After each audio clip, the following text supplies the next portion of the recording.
नमः। हरे हराये नमः। हरे कृष्णा जी, आप सबका बहुत बहुत स्वागत है। मंगलाचरण आरंभ करते हैं। ओम नमो भगवते वासुदेवाय।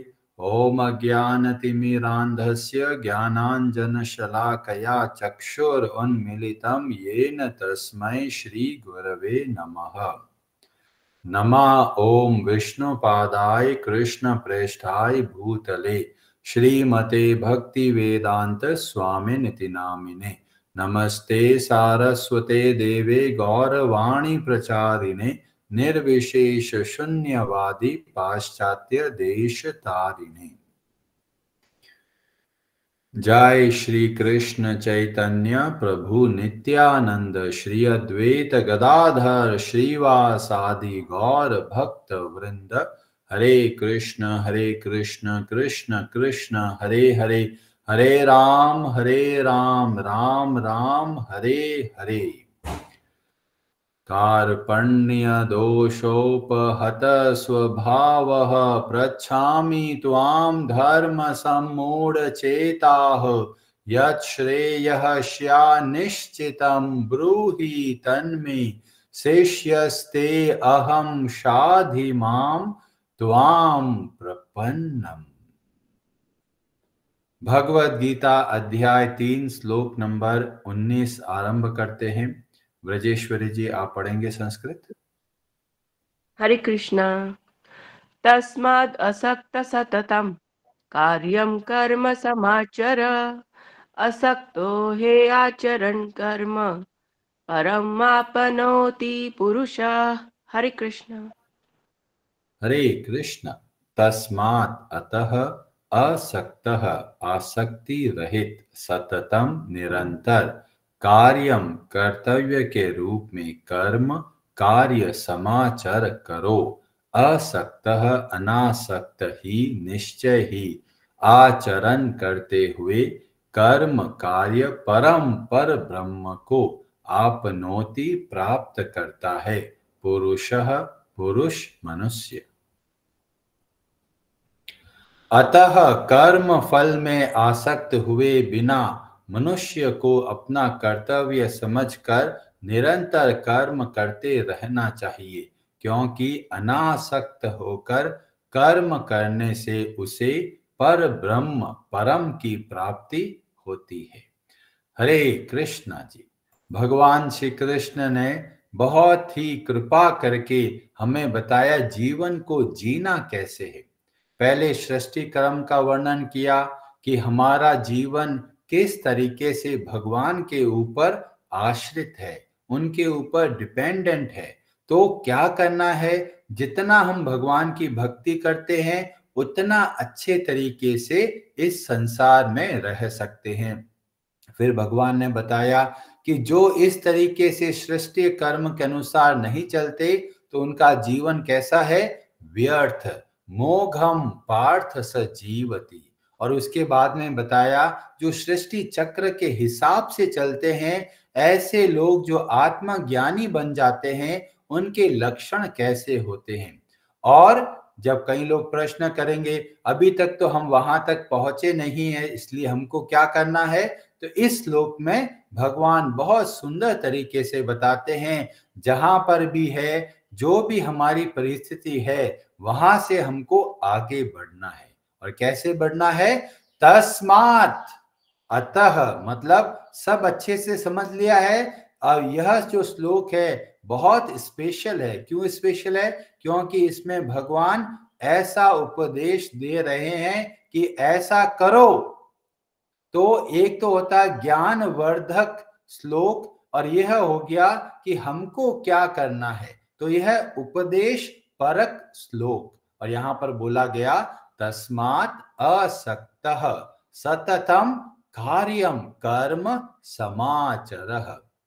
तो सदैव अपने कर्तव्य कर्मों को करना है, पर कैसे करना है, आसक्ति रहित होकर। अभी कई लोग बोलते हैं प्रभु जी ये समझ में नहीं आता आसक्ति क्या होता है, या हमारे अंदर आसक्ति है या नहीं है। बहुत सरल टेस्ट है। आप कोई भी कार्य किया, उसके बाद में परिणाम के बारे में जब हम सोचते हैं कि मेरे को क्या मिलेगा, तो इसको बोलते हैं आसक्ति। अभी कोई बहुत अच्छा खाना बनाते हैं तो सोचते हैं कोई मेरी तारीफ करेगा, तो ये क्या हो गया? यह हो गया आसक्ति का, क्योंकि हम उसके परिणाम के अंदर, उसके रिजल्ट के अंदर हम फंस गए। तो उससे क्या होता है? कभी हम सुखी होते हैं, कभी हम दुखी हो जाते हैं। जैसे बच्चे लोग एग्जाम देते हैं और बहुत अच्छे मार्क्स मिल जाते हैं तो बहुत खुश होते हैं, और अगर मार्क्स अच्छे नहीं मिलते तो बहुत ही हताश हो जाते हैं, निराश हो जाते हैं। या फिर कोई व्यक्ति कार्य करता है, बिजनेस करता है, कभी तो बहुत लाभ मिल जाता है, कभी घाटा हो जाता है। और दोनों परिस्थितियों में लाभ होना या घाटा होना, प्रॉफिट होना या लॉस होना, दोनों में आप देखिए कि हमारा व्यवहार कैसा है। अगर हम उससे विचलित हो रहे हैं, इसका मतलब हम आसक्ति के साथ में अपना कार्य कर रहे हैं।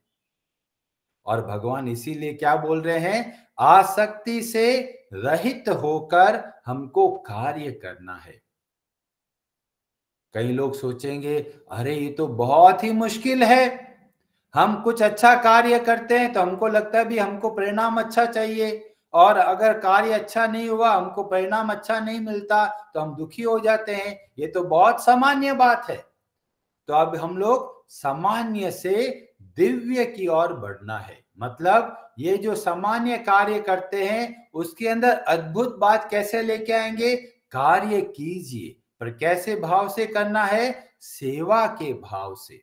तो स्वार्थ से बाहर निकलकर सेवा की ओर बढ़ना है। यह भगवत गीता हमको बार बार सिखाती है। दूसरे अध्याय में भी भगवान ने बोला था, कर्मण्येवाधिकारस्ते मां फलेषु कदाचन।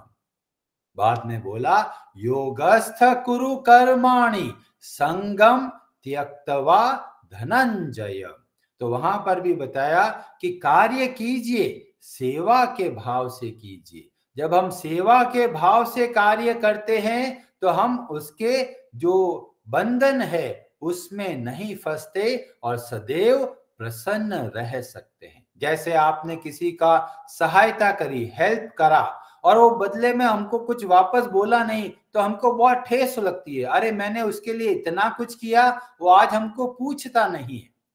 तो इस सेवा के अंदर भी क्या है? स्वार्थ छिपा हुआ है कि मुझको क्या मिलेगा। कई लोग प्रशंसा के पीछे कार्य करते हैं, कई लोग लाभ के लिए कार्य करते हैं। कई लोग जाते हैं गौशाला में, दान दे के आते हैं, पर दान के पीछे का भाव क्या होता है? दान देने के पीछे का भाव होता है मेरा बिजनेस अच्छा चले। तो जैसे ये भाव आ गया, मतलब हम परिणाम के अंदर फंस गए। तो हमको क्या करना है? सेवा का भाव रखना है, पर सेवा के अंदर ध्यान रखना है कि हमारा उसके अंदर स्वार्थ नहीं रखना है। तो लोग बोलेंगे ये तो बहुत कठिन है। कठिन नहीं है, रास्ता बहुत सरल है, पर हम लोग समझ में नहीं आता, इसीलिए कठिन लगता है। जैसे कोई बच्चा 10वीं क्लास का एग्जाम देने वाला है, उसको लगता है अरे बहुत कठिन एग्जाम है, पर जैसे ही 10वीं पास कर लेता है उसको लगता है अरे तो बहुत सरल था। ऐसे ही जब हमको पता चलता है जीवन को इस तरीके से चलाना है, तो हम बहुत अच्छे से चला पाते हैं। जब पता नहीं होता तब तक ही वह कठिन लगता है। तो सेवा का भाव कैसे लेके आना है? कृतज्ञता के साथ में। भगवान हमारे लिए इतना कुछ किया है, भगवान के लिए हम क्या कर रहे हैं, बस यह भाव रखेंगे, सेवा का भाव अपने आप आ जाएगा। तो कई लोग बोलेंगे घर का परिवार तो चलेगा, जैसे भी मेरे माता पिता है उनकी तो मैं सेवा कर सकता हूं, पर बाहर ऑफिस के लोग हैं, उनमें सेवा का भाव रखूंगा तो लोग तो मेरा एक्सप्लॉइट कर लेंगे, मैं तनख्वाह नहीं लूंगा तो लोग तो काम मेरे को करवाते रहेंगे। तो भगवत गीता बहुत ही प्रैक्टिकल बुक है। जो भी भगवान कुछ बोलते हैं ऐसा करो, तो उसके पीछे ऐसा का भाव है हर एक व्यक्ति कर सकता है, हर एक परिस्थिति में रहकर। तो हमको कैसे कार्य करना है? सदैव सेवा का भाव रखना है। कैसा सेवा का भाव रखना है?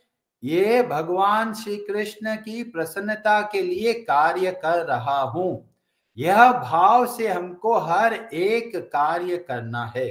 जब इस तरीके से कार्य करते हैं तो हम सदैव प्रसन्न रह सकते हैं। नहीं तो क्या होगा? ऑफिस में काम करेंगे और प्रमोशन नहीं मिला, 1 साल नहीं मिला, 2 साल नहीं मिला, 3 साल नहीं मिला, तो पूरा उदास हो जाते हैं।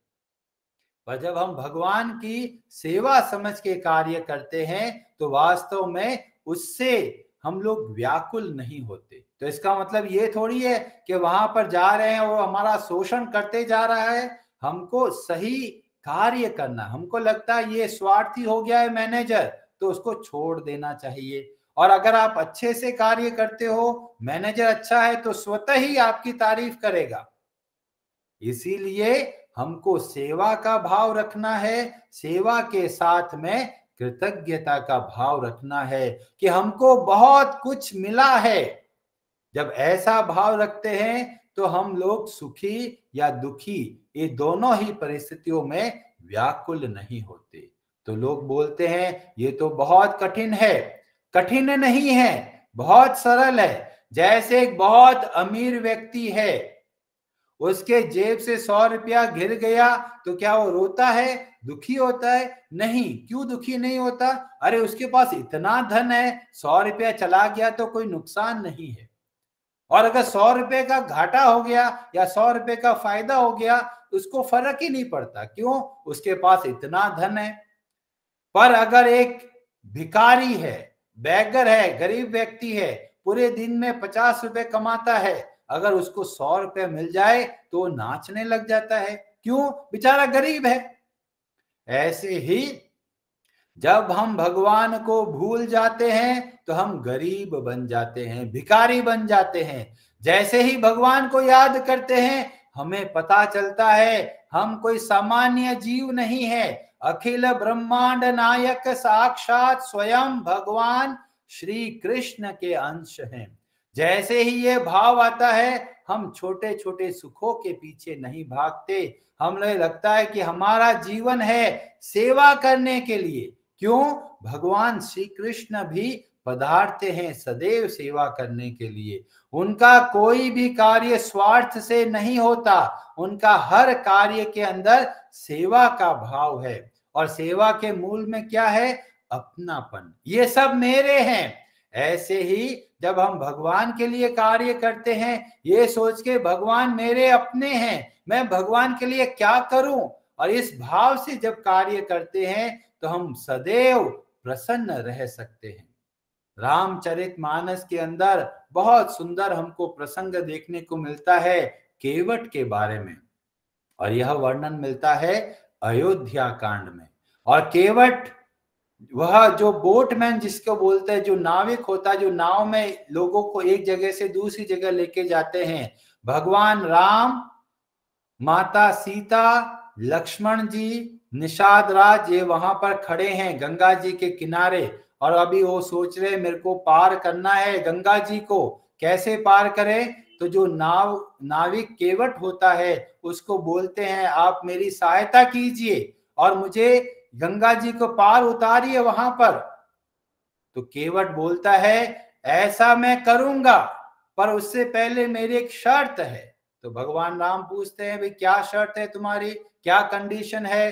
तो बोलता है केवट पहले आपके चरणों को धोऊंगा, क्योंकि मैंने सुना है आपके चरण जिस पत्थर पे पड़ जाता है वह सुंदर स्त्री में बदल जाता है। कल को मेरी नाव अगर बदल के कोई स्त्री बन गई तो मैं क्या करूंगा? और इसीलिए आपसे इतनी प्रार्थना है, पहले आपके चरणों को धोऊंगा। और भगवान राम बोलते हैं कृपा सिंधु बोले मुस्काई, सोई करूं जही तब नाव न जाई।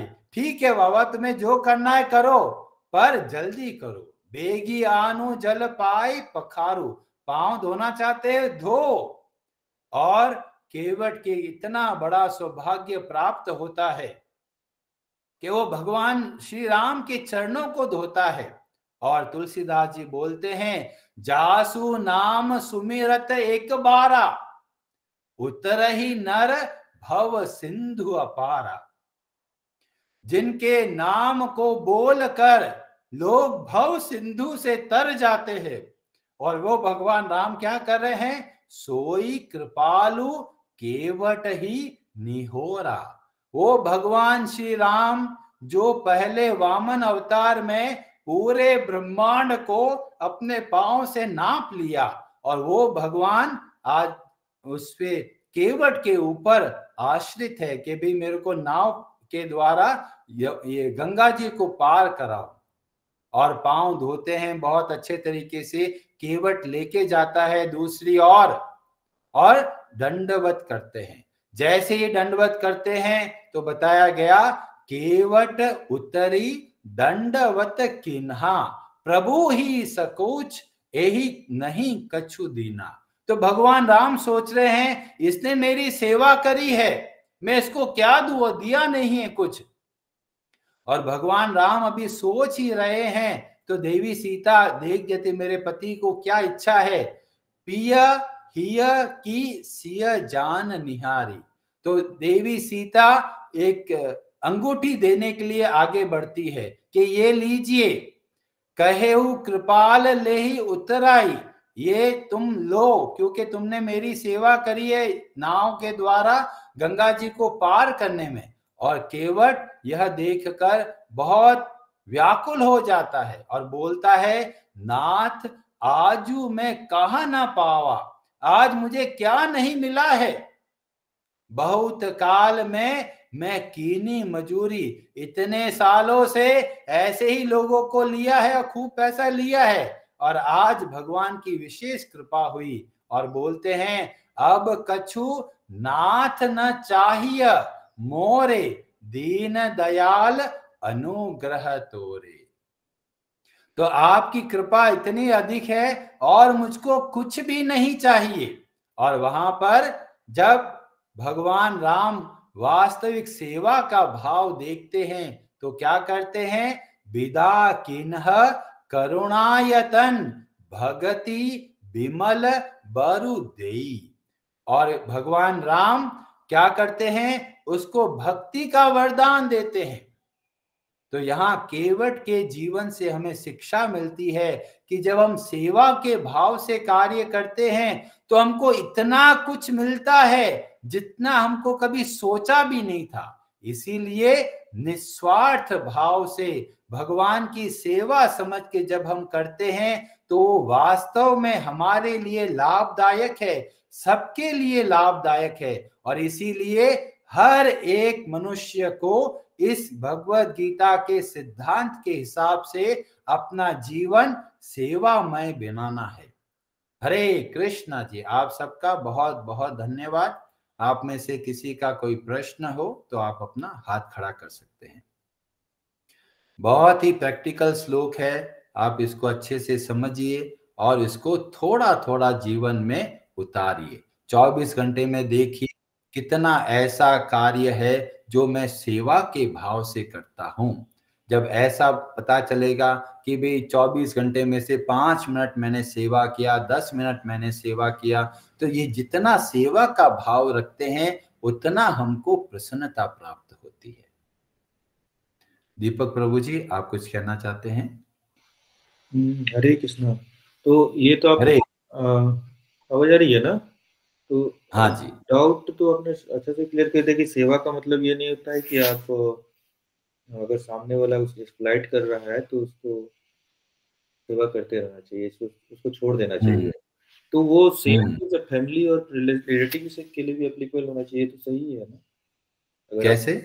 जैसे मैनेजर का उदाहरण दिया तो मैनेजर को हम लोग हाँ, लेकिन फैमिली और रिलेटिव में अगर ऐसा हो रहा है, वो एक्सप्लॉइट कर रहा है, उन्हें भी छोड़ देना चाहिए।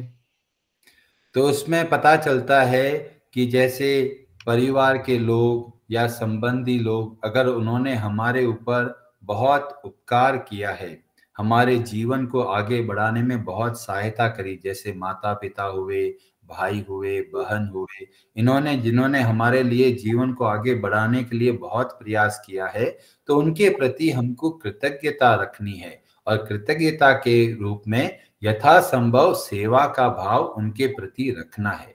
पर इसका मतलब ये नहीं है कि वो और हमारा शोषण करे। तो ये बहुत जरूरी है समझना सेवा का भाव क्या है। सेवा के मूल के अंदर है उनके हित की भावना, उनका कल्याण कैसे हो यह भाव से कार्य करना। तो आपके कार्य करने से उनको अगर गलत रास्ते पे बढ़ रहे हैं तो वो सेवा नहीं कहलाएगी।